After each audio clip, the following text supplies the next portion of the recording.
We have millions of years of evolution hardwiring us to survive scarcity. Compensatory survival mechanisms our body uses to defend against weight loss. So when we start losing weight, we may unconsciously start moving less as a behavioral adaptation to conserve energy.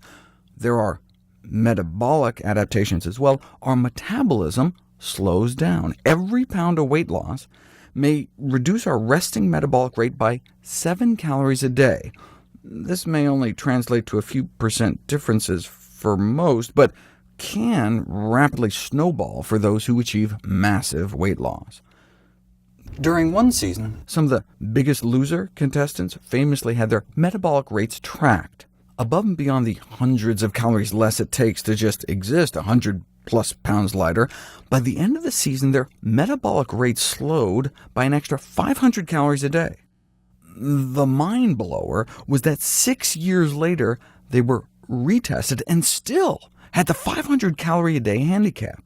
So the contestants had to cut 500 calories more than anyone else their size to maintain the same weight loss. No wonder the bulk of their weight was regained. Most remained at least 10% lower than their starting weight, though, and even a 7% drop has been shown to cut diabetes rates about in half.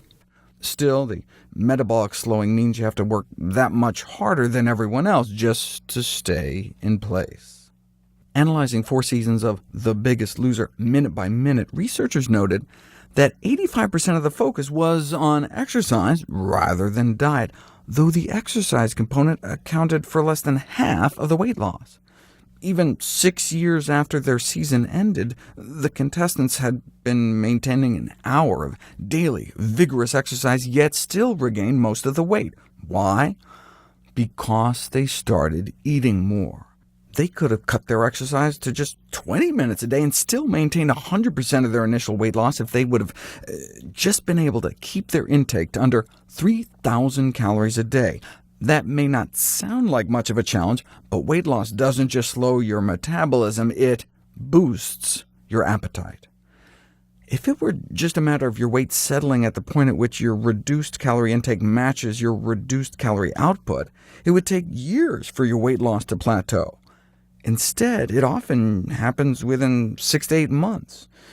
You may know the drill. Start the diet, stick to the diet, and then weight loss stalls 6 months later. What happened? Don't blame your metabolism. That just plays a small part. What happened is that you likely actually stopped sticking to your diet because your appetite went on a rampage. Let's break it down. If you cut 800 calories out of your daily diet, 2,600 calories a day down to 1,800, and your weight loss stalls after 6 months, then what happened is that at the end of the first month you think you're still cutting 800 calories, but you may actually only be down about 600 calories a day. By month 2, you're only down about 500, month 3, 300, and by month 6, you're only eating 200 calories less than before you went on the diet. In other words, you inadvertently suffered an exponential increase in calorie intake over those 6 months. Yet you may not even realize it, because by that time your body may have ramped your appetite up 600 calories, so it still feels as though you're eating 800 calories less, but it's actually only 200. Since an 800-calorie drop in intake may slow your metabolism and physical activity about 200 calories a day, with no difference between calories in and calories out at 6 months, no wonder your weight loss grinds to a complete halt. The slow upward drift in calorie intake on a new diet is not because you got lazy. Once your appetite is boosted by 600 calories after dieting for a while, eating 200 calories less at the end is as hard as eating 800 calories less at the beginning. So you can maintain the same disciplined level of willpower and self-control and still end up stagnating. To prevent this from happening, you need to maintain the calorie deficit. How is that possible in the face of a ravenous appetite? Hunger is a biological drive. Asking someone to eat smaller portions is like asking someone to take fewer breaths. You can white-knuckle it for a bit, but eventually nature wins out. That's why I wrote How Not to Diet. There are foods that can counter the slowing of our metabolism and suppress our appetite. Ways of eating to counter the behavioral adaptation and even eat more food, yet still lose weight.